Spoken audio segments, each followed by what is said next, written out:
Bonjour à tous. Merci tout d'abord au Centre de référence en agriculture et agroalimentaire du Québec pour cette invitation. Nous sommes toujours heureux de partager notre expérience sur la gestion des sulfites et à titre personnel, je le suis d'autant plus aujourd'hui que le Canada était un des pays où j'ai commencé mon éducation en microbiologie et œnologie au cours de mes travaux de thèse. Le SO2 est recherché pour son action antimicrobienne, antioxydante, également antioxydasique, et il a eu également comme effet d'extraire les composés phénoliques de la baie, mais ça à des niveaux élevés de sulfitage de la vendange. Et bien que ce soit un produit très utile, il a de nombreux inconvénients. Il présente notamment une dose journalière admissible qui en fait un produit toxique, bien qu'un rapide calcul vous montrera très rapidement qu'il faut tout de même boire beaucoup de vin pour arriver à cette DGA et que le niveau d'éthanol sera certainement premier en lien avec les problèmes de santé qui peuvent être liés à la consommation de vin à de tels niveaux. Il n'est pas forcément d'une utilisation facile non plus, puisqu'il présente une mauvaise odeur, il y a des précautions d'emploi de par sa toxicité. Et d'un point de vue purement œnologique, là, il peut être masqueur d'arômes, et notamment entraîner des arômes de réduction ou même en deçà de ça, masquer le fruité des vins. Ces inconvénients font que cette molécule est réglementée. Alors, je vous ai mis dans cette diapositive la réglementation au Québec, vous connaissez mieux que moi, mais aussi en Union européenne. Les doses limites pour les vins au Québec sont plus larges que celles imposées par l'Union européenne pour les vins conventionnels, mais elles se rejoignent en ce qui concerne les vins à base de raisins biologiques.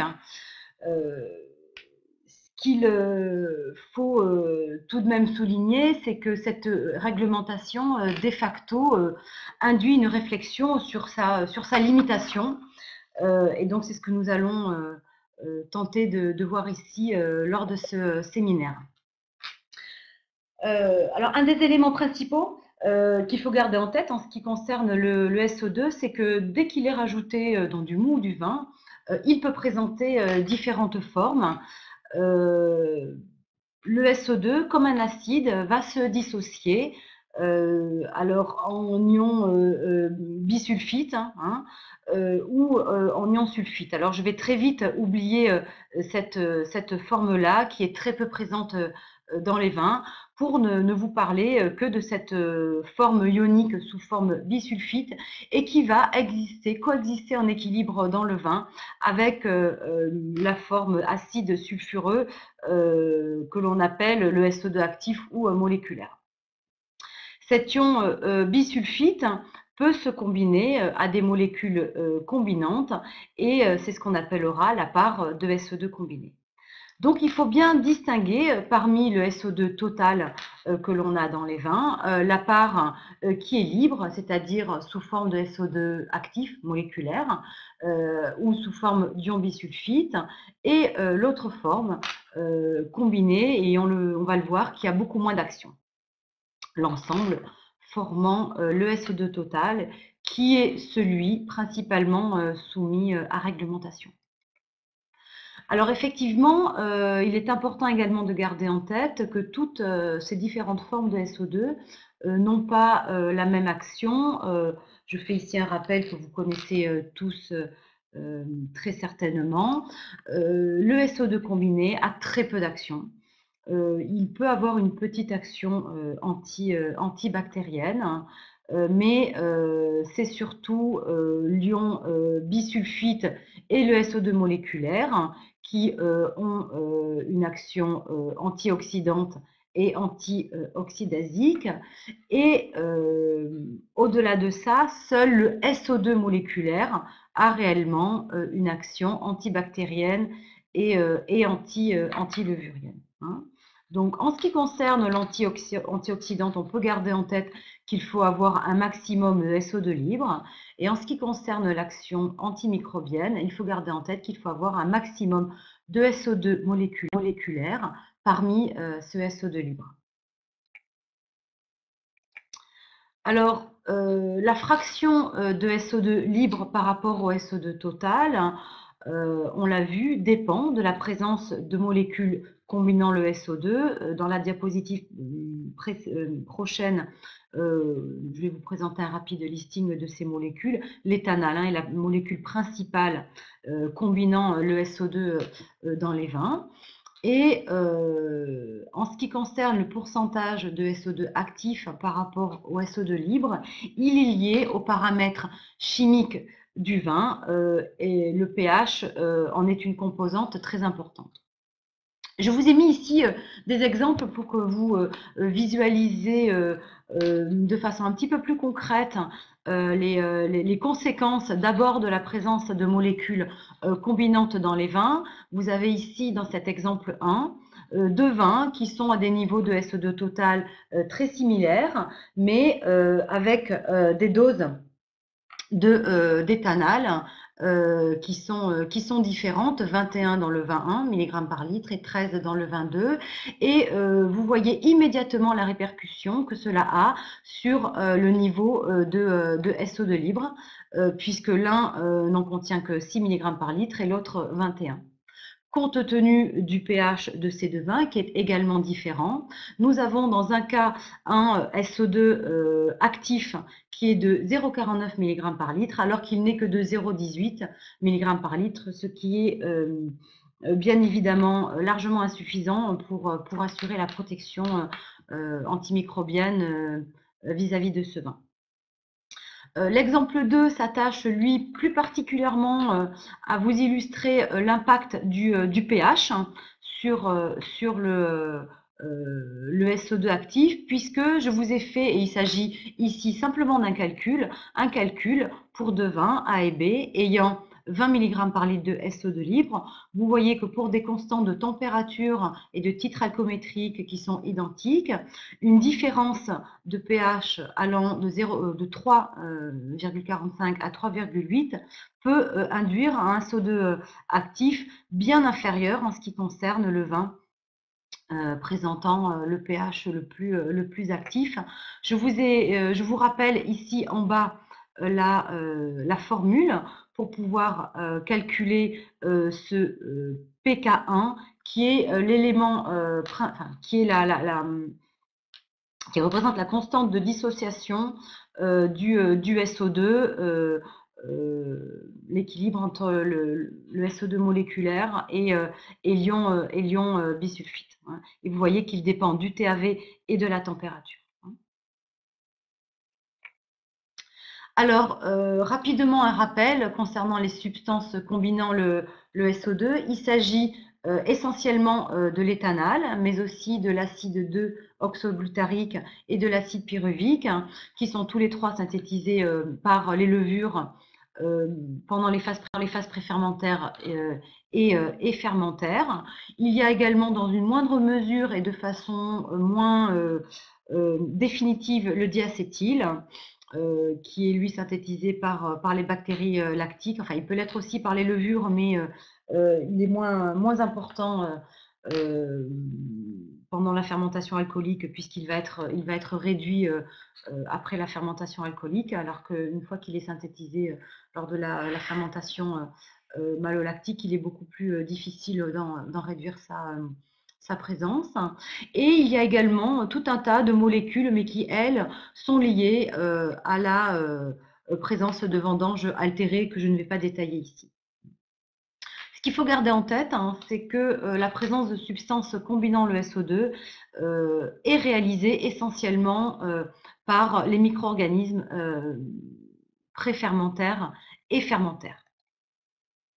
Alors, lorsque l'on parle de gérer, de limiter le SO2 dans les vins, on voit de suite qu'un des leviers principaux pour pouvoir faire en sorte que le peu de SO2 ajouté soit le plus actif possible, va être de maîtriser ces substances combinant le SO2.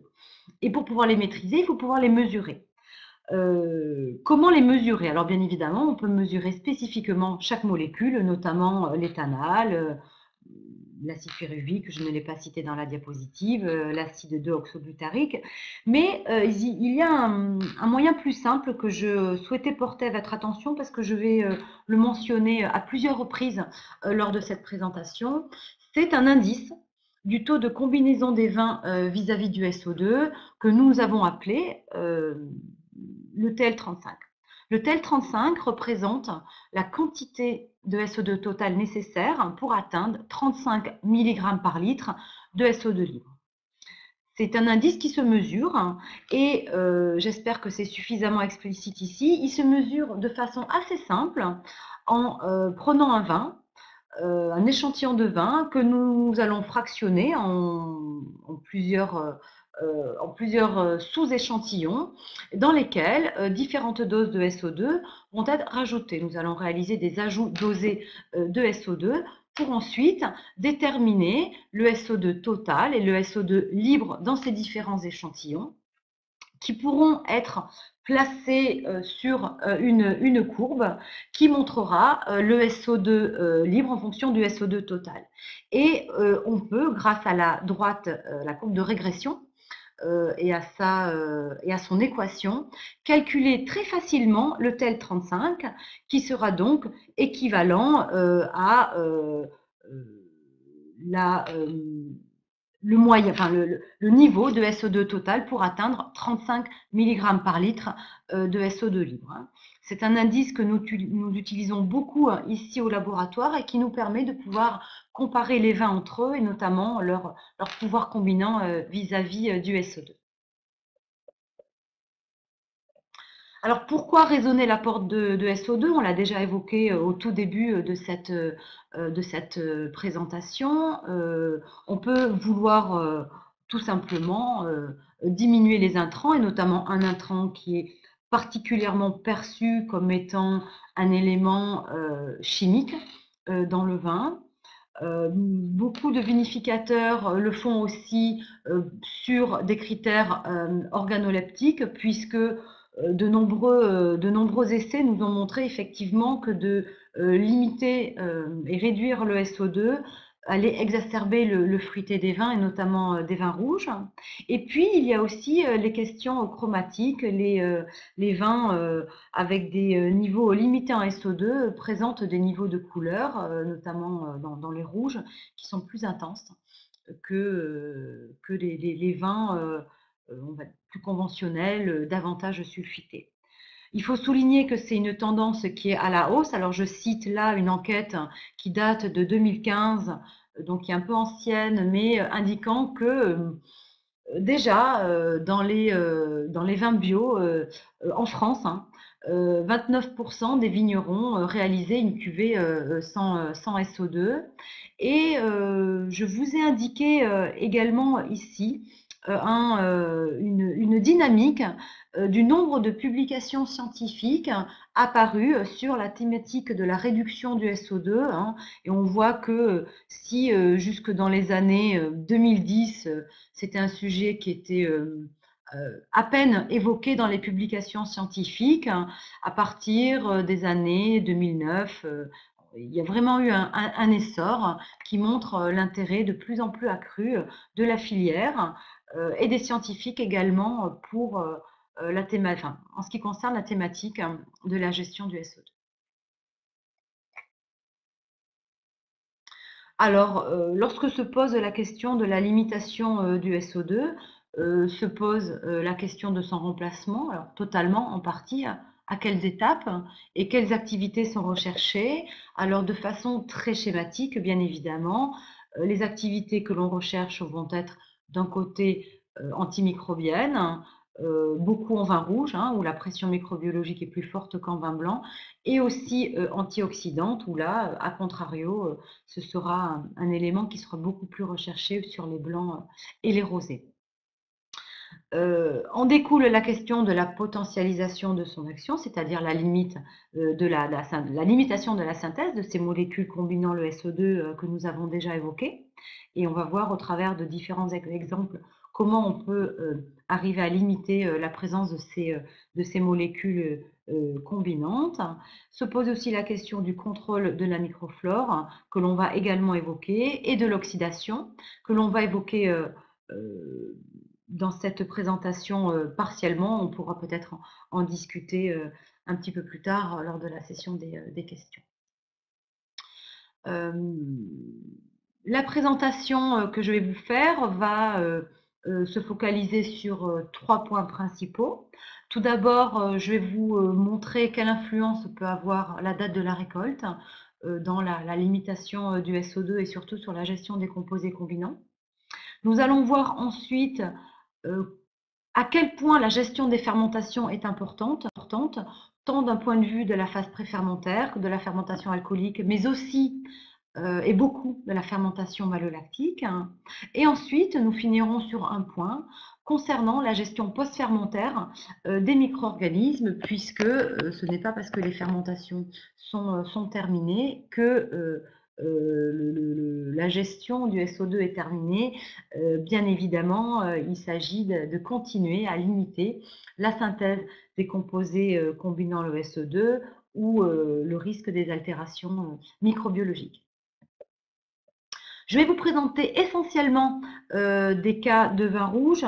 La problématique dans les vins blancs reste assez délicate à notre avis, puisqu'il y a une forte recherche d'une activité antioxydante en vin blanc, plus grande qu'en vin rouge, que nous trouvons aujourd'hui difficile de remplacer. Néanmoins, nous pourrons évoquer quelques pistes en fin de présentation.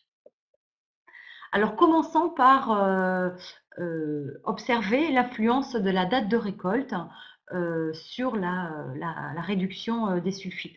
Je vous présente ici un exemple d'un essai qui a été réalisé il y a quelques années dans un grand cru du Médoc sur un Cabernet Sauvignon, une parcelle qui avait été séparée en 3 et qui avait été récoltée à 3 dates différentes, puisque vous savez que la date de récolte peut être la date de récolte idéale finalement n'est pas la date de récolte idéale pour tout le monde. Ce qui est une date de récolte idéale pour les uns pourrait paraître une maturité plus avancée pour les autres. Tout dépend des critères organoleptiques que l'on souhaite pour le vin. Et je vous montre ici l'exemple de ce qui peut se passer lorsque un delta de 8 jours est appliqué à la date de récolte. Dans un premier temps, je souhaite vous montrer les niveaux de levure non Saccharomyces sur les baies. Les levures non Saccharomyces sont les principales levures qui vont être présentes sur les baies au moment de la récolte. Et vous voyez que plus la date de maturité est avancée, plus les populations sur les baies sont importantes. En parallèle, voici présentées les analyses en fin de fermentation alcoolique, sachant que la maturité, le premier niveau de maturité, on va considérer qu'il s'agit du J0. La maturité qui pour le château était considérée comme la maturité idéale a été réalisée, la récolte a été réalisée 4 jours après et on se retrouvait sur une date de récolte qui était considérée comme avancée pour le château 8 jours après la première date de récolte.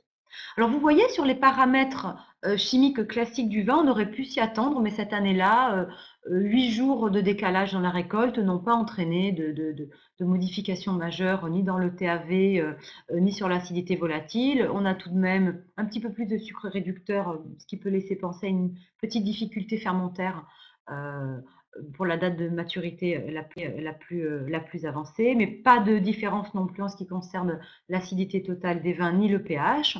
Pourtant, la mesure du TL35 nous indique clairement que plus la date de récolte est retardée, plus ce TL35 va être important.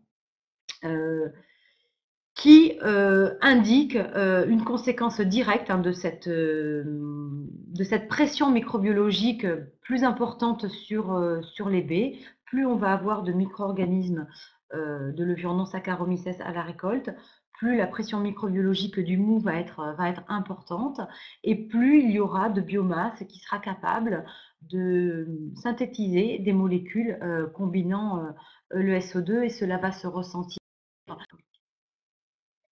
alcoolique.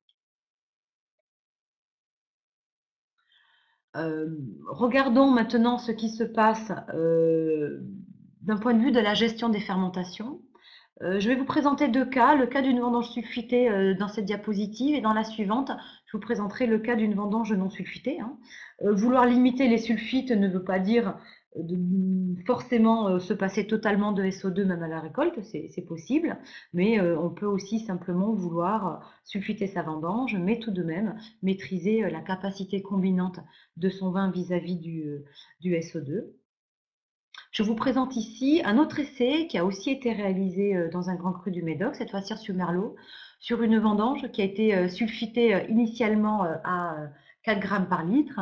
Là aussi, je vous montre l'évolution des levures non Saccharomyces, cette fois-ci pendant la fermentation alcoolique, et pas seulement un seul point à la récolte. Et cet essai a été séparé en deux. Une partie du mou a été laissée pour une fermentation spontanée, tandis que l'autre a été ensemencée avec une levure Saccharomyces cerevisiae sélectionnée. Vous voyez que les dynamiques de levure non Saccharomyces sont bien différentes. On a des populations, et notamment des maximums de populations, qui sont bien plus importants en ce qui concerne les levures non Saccharomyces lorsque la vendange n'est pas ensemencée. Lorsque la vendange est ensemencée avec une levure sélectionnée, cette dynamique de levure non Saccharomyces est bien plus temporisée. Si l'on mesure le pouvoir combinant vis-à-vis du SO2 en fin de fermentation alcoolique, au travers du TL35, on voit là aussi qu'il y a un lien direct et que la capacité combinante en fin de fermentation alcoolique est bien moins importante dans la modalité qui a été ensemencée, ce qui retranscrit directement l'activité microbiologique qui a eu lieu dans les deux vins. Regardons maintenant le cas d'une vendange non sulfitée. Alors, pour repartir un petit peu en arrière, lorsque l'on sulfite une vendange, mais que l'on souhaite donc maîtriser ces molécules combinant le SO2, le levurage est utile pour cela.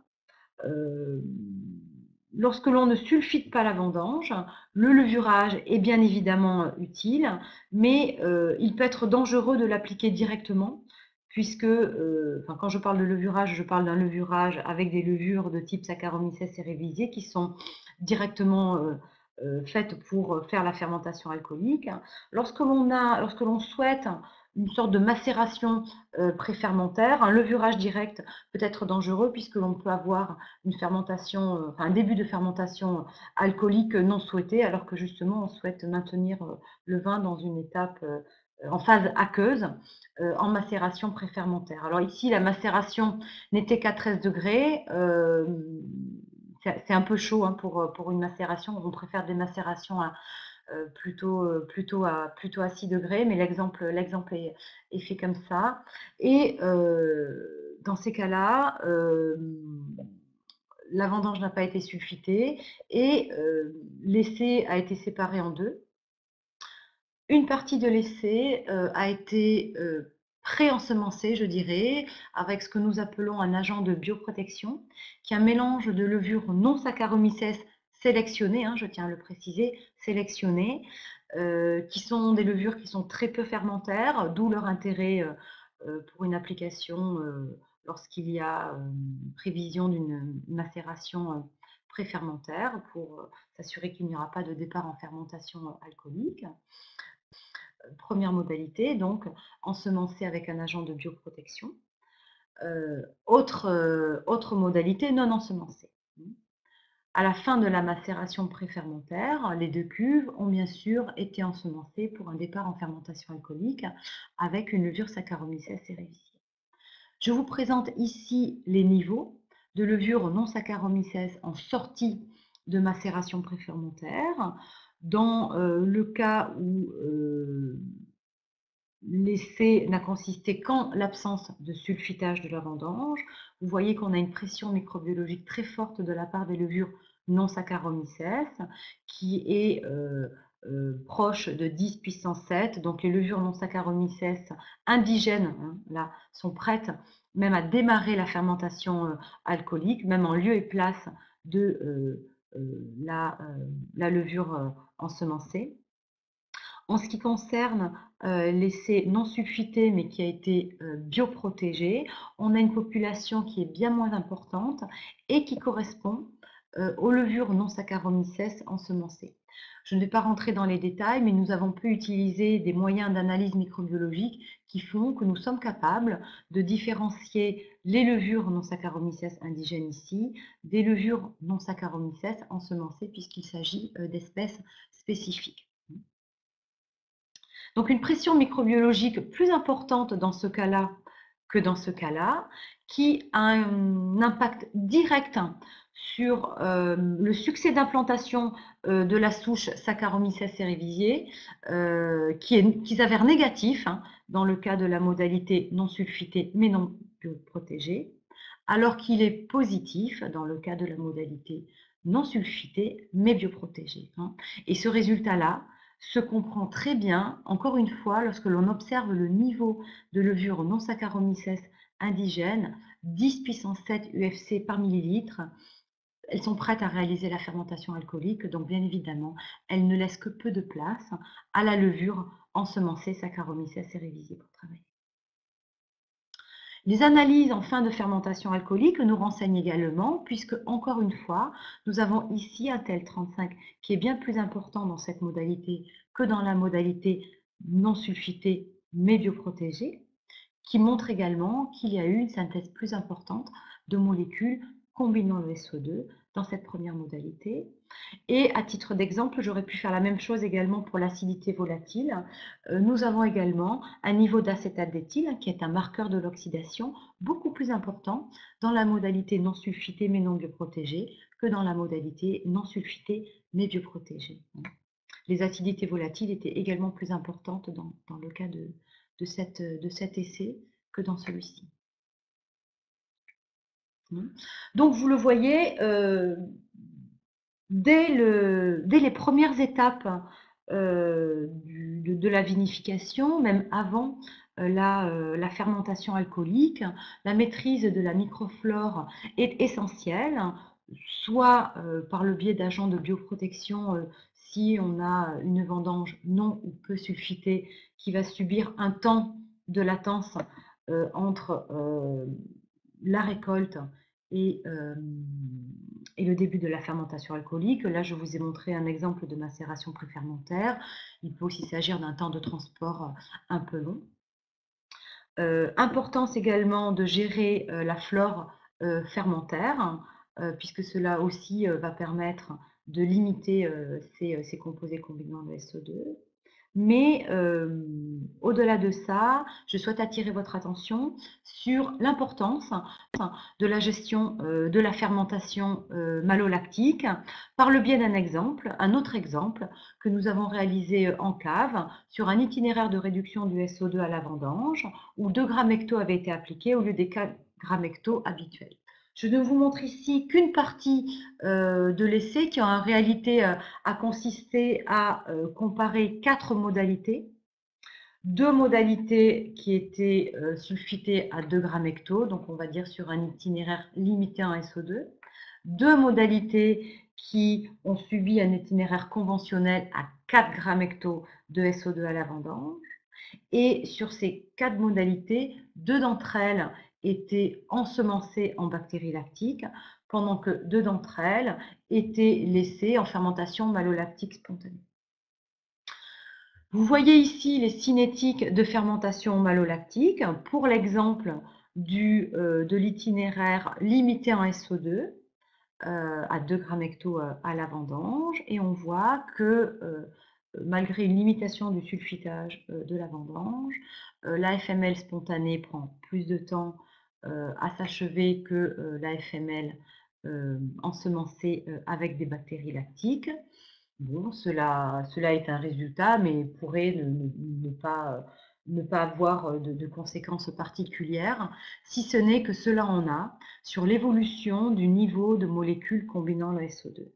À mon avis, c'est un des résultats les plus importants à retenir de ces essais, puisque vous voyez ici qu'en ce qui concerne la modalité dont la fermentation malolactique s'est faite le plus rapidement, on a une diminution du TL35, hein, ce qui veut dire qu'on a une diminution de la concentration en molécules composant le SO2, combinant le SO2, pardon, alors que dans la modalité ayant tardé à réaliser sa fermentation malolactique, hein, elle s'est quand même achevée après plus de 70 jours après l'écoulage, hein, eh bien, ce TL35 a augmenté.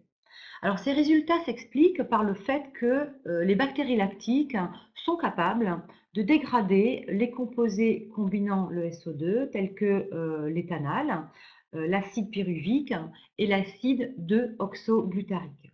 Néanmoins, si cette fermentation malolactique peine à se faire et que les bactéries ne sont pas dans un bon état physiologique, l'oxydation de l'éthanol en éthanal va prendre le dessus, hein, sur toute cette étape post-fermentation alcoolique, et on ne pourra pas visualiser l'effet bénéfique de la dégradation de l'éthanal et autres molécules combinantes par ces bactéries lactiques. Donc, les messages à tirer de cet exemple sont que l'ensemencement bactéries lactiques permet d'optimiser la conduite de la fermentation malolactique, et qu'une bonne gestion de la fermentation malolactique permet de dégrader efficacement les composés combinant le SO2. Et c'est vraiment un levier formidable, cette fermentation malolactique, pour limiter le taux de combinaison du vin vis-à-vis du SO2 si les vins sont attendu pour une fermentation malolactique, ce qui peut ne pas être le cas de certains vins.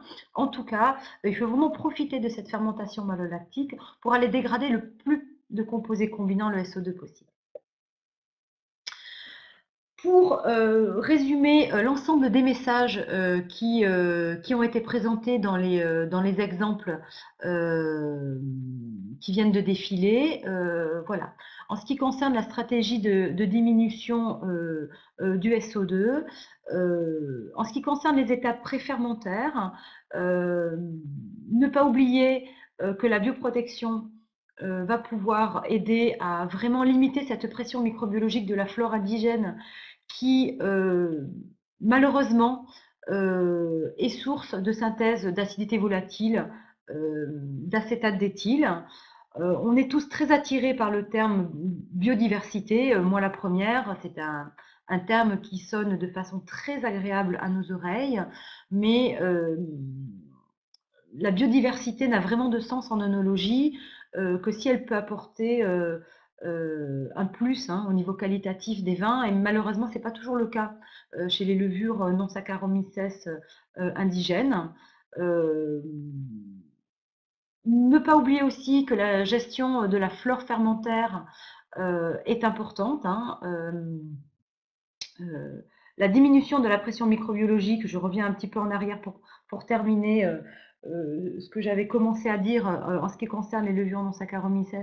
La diminution de cette pression microbiologique va vraiment permettre d'améliorer l'implantation de la flore fermentaire, qui elle-même va aussi aider à limiter cette pression microbiologique, et on va pouvoir, par le biais de la diminution de cette pression microbiologique, vraiment limiter la production à la fois de composés combinant le SO2, mais aussi des marqueurs d'oxydation, vous l'avez vu, par le biais notamment de l'acétate d'éthyle dans un des exemples que je vous ai montré.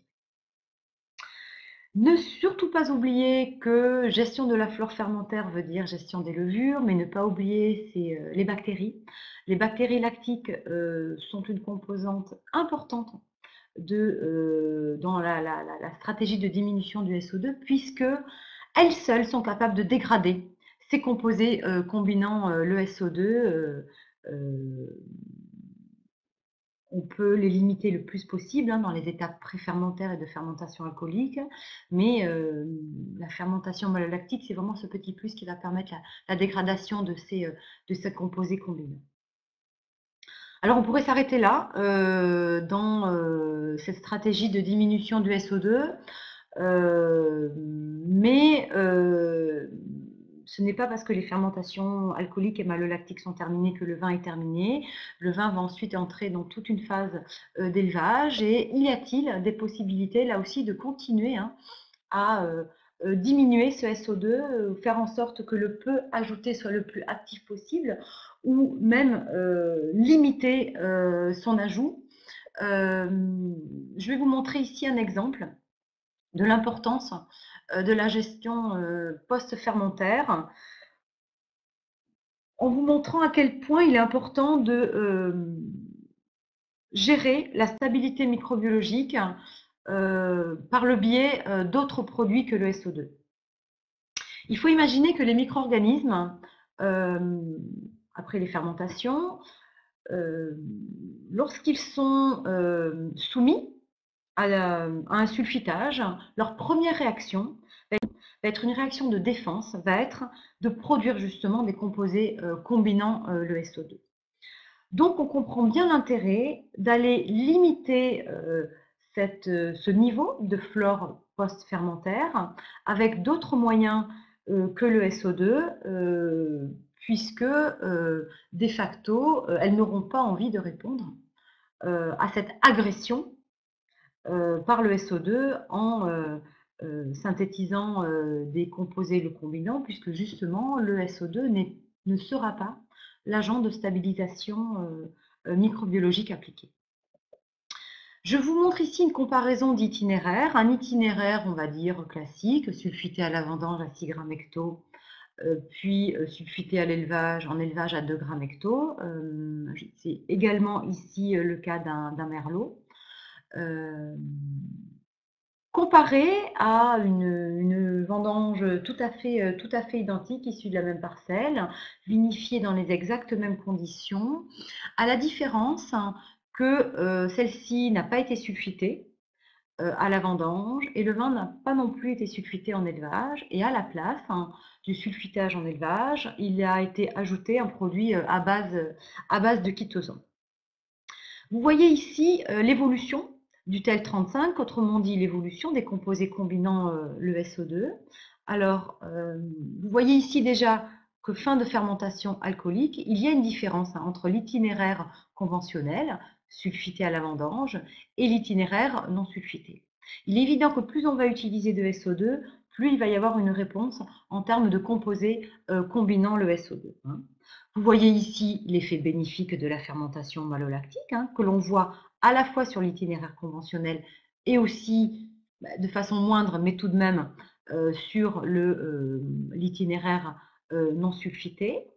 Et vous voyez ensuite ici, post-FML, en élevage, comment réagit ce TEL35 qui va représenter ce pool de molécules combinant le SO2 qui, en raison du sulfitage, va augmenter pendant l'élevage. Ici, la mesure a été réalisée 2 mois après le début de l'élevage, alors que stabilisés par un produit à base de chitosan, les micro-organismes n'ont pas de raison de réagir par la synthèse de molécules combinantes, et donc on va même pouvoir avoir une petite dégradation, certainement par les micro-organismes résiduels, et notamment les bactéries lactiques résiduelles, qui, bien qu'ayant été stabilisées, il y a peut-être une population résiduelle qui continue à dégrader un petit peu ces molécules combinant le SO2. Voilà. Donc, se souvenir que l'absence de SO2 à la vendange va limiter la production de composés combinant le SO2 par les micro-organismes fermentaires, mais aussi que la stabilisation microbiologique post-fermentaire est importante et elle va pouvoir diminuer cette charge microbiologique et la synthèse de ces composés. Voici une diapositive qui permet de conclure sur la gestion et la réduction des sulfites dans les vins. En tout cas, le message que je souhaitais faire passer, c'est dans le cas de la gestion des sulfites, on peut vouloir deux choses. On peut vouloir soit s'en passer totalement, hein, soit juste vouloir le diminuer. Si on veut juste vouloir le diminuer, il est essentiel, et ça a été l'objet principal de cette présentation, il est essentiel de maîtriser ce taux de combinaison du vin vis-à-vis du SO2 pour que le peu de SO2 ajouté soit le plus actif possible, hein, tant d'un point de vue antimicrobien que antioxydant, hein, puisque plus la part de SO2 libre est importante, plus on aura une part antioxydante importante, et plus la part de SO2 libre est importante, plus la part de SO2 active sera importante, et l'action antimicrobienne élevée.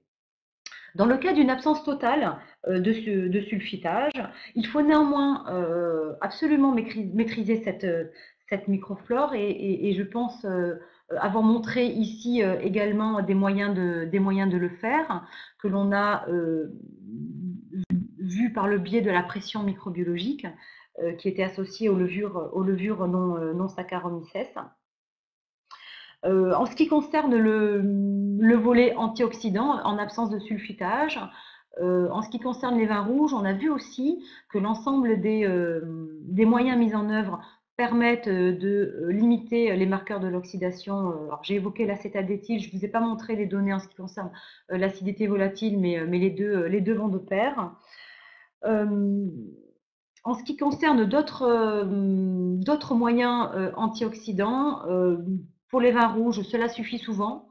Pour les vins blancs, comme je l'ai évoqué en début de présentation, cela est un petit peu plus difficile. Il va s'agir là d'aller limiter tous les composés pro-oxydants que sont les quinones. Là, il va y avoir un travail délicat à faire en ce qui concerne notamment les collages, et notamment le collage des mous, pour essayer de limiter un maximum la présence de ces agents pro-oxydants dans les vins blancs. Mais encore une fois, nous restons prudents sur l'absence totale de sulfitage au niveau des vins blancs, puisque le SO2 a cette part antioxydante qu'il est encore difficile de remplacer totalement. Sur les vins rouges, j'espère vous avoir montré suffisamment d'exemples pour que vous puissiez, si vous le souhaitez, rentrer dans une stratégie de réduction des sulfites. Voilà, j'en ai terminé.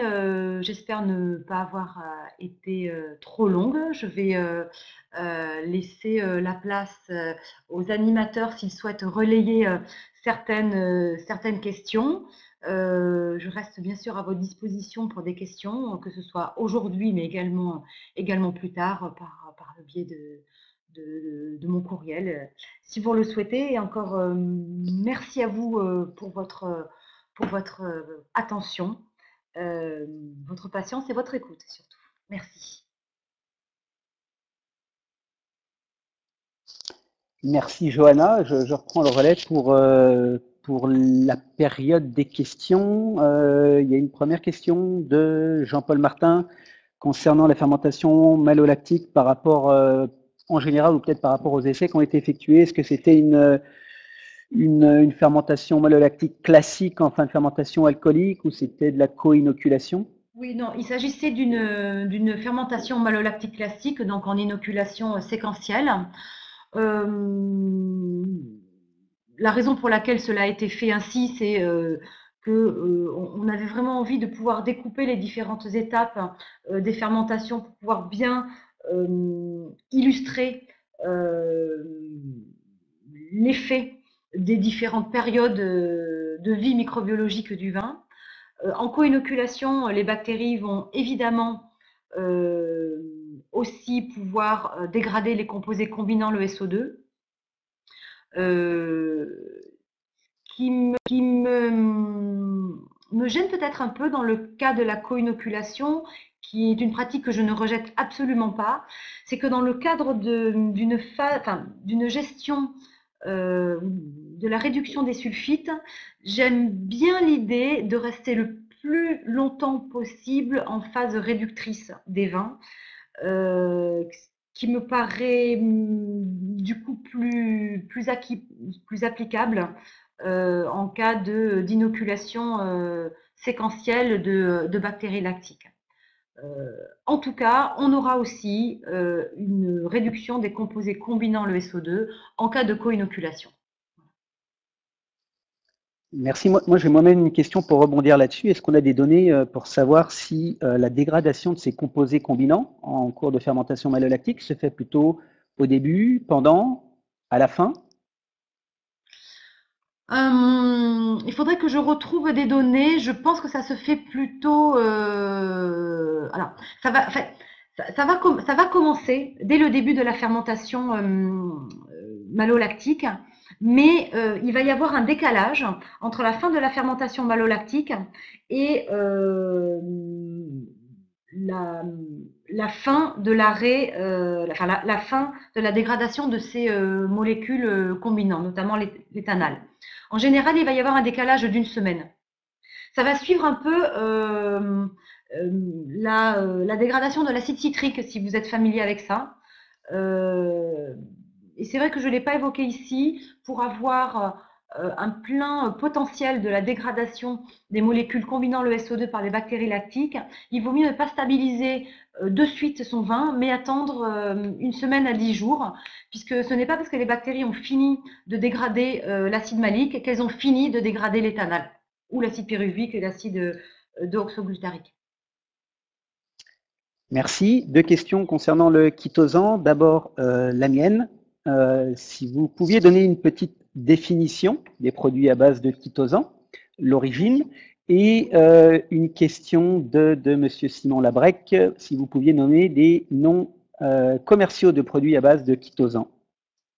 Oui, tout à fait. Alors c'est vrai que j'ai souhaité plutôt faire une présentation très scientifique sans rentrer dans des noms commerciaux. Bien évidemment, je peux les évoquer. Tout d'abord, le chitosan. Le chitosan est un dérivé de la chitine désacétylée qui est une molécule chargée positivement qui a été détecté comme étant un agent antimicrobien. Alors, c'est appliqué dans d'autres domaines que l'œnologie, notamment celui du traitement des eaux. En œnologie, le chitosan a montré une action toute particulière vis-à-vis de Brettanomyces, de façon tout à fait empirique. Pour être tout à fait honnête avec vous, personne aujourd'hui ne peut dire, que ce soit dans le monde œnologique ou dans d'autres domaines scientifiques, exactement comment marche le chitosan. C'est certainement à cause d'une histoire de charge. Le chitosan est chargé et doit interagir avec les micro-organismes qui, eux, sont… Le chitosan est chargé positivement, pardon, les micro-organismes chargés négativement, donc il doit y avoir une interaction. On parle aussi d'interaction avec les lipides de la membrane plasmique. En tout cas, le chitosan va vraiment perturber les micro-organismes, tous les micro-organismes de façon générale, mais Brettanomyces en particulier. Certainement parce que Brettanomyces a une composition de sa membrane et de sa paroi particulière. Là, il s'agit d'observations tout à fait empiriques. En tout cas, c'est un agent de stabilisation microbiologique qui aujourd'hui est utilisé en œnologie vis-à-vis de Brettanomyces, d'une part, mais aussi de façon plus large vis-à-vis de l'ensemble des micro-organismes œnologiques. Sauf les bactéries acétiques. Les bactéries acétiques, d'expérience, nous trouvons que le chitosan n'a pas beaucoup d'action sur ces micro-organismes-là. Donc sur les levures Saccharomyces également et les bactéries lactiques. Les non-Saccharomyces et les bactéries lactiques. Alors bien évidemment, après il y a un effet dose, c'est-à-dire que si jamais vous vous amusiez à appliquer du chitosan en pleine fermentation alcoolique, il ne se passerait rien, puisqu'on est sur des tels niveaux de population que les levures seraient prêtes à combattre cette agression par le chitosan. Mais lorsque l'on est sur des niveaux de micro-organismes post-fermentaires qui vont être beaucoup plus bas que ce que l'on va retrouver pendant les fermentations alcooliques et malolactiques. Là, on va avoir un effet très significatif du chitosan sur la charge microbiologique. Voilà. C'est pourquoi il est préconisé en utilisation post-fermentaire essentiellement. Alors, il y avait une question ensuite sur le nom des produits commerciaux, c'est ça? À base de chitosan? C'est ça. Comment se nomme un produit commercial à base de chitosan? Alors, Selon la question. la société Lafor, il y a 3 produits à base de chitosan. Un qui s'appelle Enobret, qui est du chitosan associé à des bêta-glucanases. Les bêta-glucanases vont potentialiser l'action du chitosan en clarifiant le vin et donc en accentuant la sédimentation. Un autre produit est le microcontrôle, qui, en plus de la bêta-glucanase et du chitosan, va contenir une colle à base de protéines de pommes de terre qui va aussi accélérer la sédimentation des micro-organismes. Un dernier produit est le Bacti-Control, qui est une association de chitosan avec cette fois-ci du lysozyme, qui va avoir une action toute particulière sur les bactéries lactiques, qui peut être intéressant pour stabiliser les vins au niveau post-fermentation malolactique. Merci. Une autre question de Jean-Paul Martin. Est-ce qu'il existe d'autres produits, notamment dérivés des levures, qui peuvent être utilisés pour réduire le SO2, ou en tout cas, oui, pour réduire le SO2, autre que Égide notamment? Alors, il faut distinguer les produits constitués de levures vivantes, comme c'est le cas d'Égide, qui est un mélange de levures non Saccharomyces. Bien évidemment, des confrères ont également des produits de ce type à base de levures non Saccharomyces. De mémoire, il ne s'agit pas de mélange de levures non Saccharomyces, mais plutôt de culture pure. Nous, on a souhaité un mélange pour différentes raisons, et notamment pour potentialiser le champ d'application de ce produit. Donc là, on a des produits à base de levure vivante, levure non Saccharomyces. Il existe aussi, et je ne sais pas si ça faisait bien partie de la question de Monsieur Martin, des produits dérivés de levure, hein, qui sont là des levures inertées, hein, qui ne sont pas des levures vivantes, hein, mais qui sont des dérivés de levure qui contiennent des molécules antioxydantes telles que le glutathion, hein, et qui là peuvent être préconisées particulièrement pour les vins blancs pour pouvoir augmenter la capacité antioxydante des vins blancs. Mais je ne sais pas si monsieur avait ce genre de produit en tête ou pas. Et je ne sais pas du coup si j'ai bien répondu à la question. D'accord. Donc effectivement, on distingue bien les levures d'une part, donc agents de bioprotection qui eux vont être appliqués dès les premières étapes de la récolte, hein, aux produits dérivés de levures à base de glutathion qui là sont des levures inertées et qui sont appliquées en cours de fermentation alcoolique pour potentialiser la charge antioxydante du vin et faire en sorte que ce soit le glutathion ou les précurseurs de glutathion qui soient oxydés davantage que les arômes tels l'éthiol par exemple. Merci. Puis je pense peut-être une dernière question compte tenu de l'heure de Marc-André Roy. Est-ce que la récolte mécanique a un impact sur la stratégie de gestion du sulfitage à la vendange? Alors, la récolte mécanique va avoir pour incidence de briser les baies de façon plus importante qu'une récolte manuelle. Donc, on va avoir du libération de jus beaucoup plus rapidement. Et donc, effectivement, dans ces cas-là, je préconiserais un levurage. Alors, soit directement avec une petite portion de Saccharomyces cerevisiae si le transport n'est pas long et si la fermentation alcoolique est prévue immédiatement après. Hein, on peut très bien fractionner le levurage des Saccharomyces cerevisiae en 5 grammes hecto dès la récolte et les 15 grammes après en cuverie. Ou alors, si on a une période de macération préfermentaire ou un transport un peu long et que l'on craint des départs en fermentation alcoolique un peu tempétueux, partir plutôt sur un levurage le plus rapidement possible dès la benne de vendange, notamment dans le fond, dans les jus de benne, d'un agent de bioprotection à base de levure non Saccharomyces. Et ne pas oublier également, on peut travailler dans ces cas-là en feuillet hein, et aller inoculer les agents de bioprotection dans les fonds de benne et puis aller ensuite les placer en feuillet au fur et à mesure que la récolte se fait.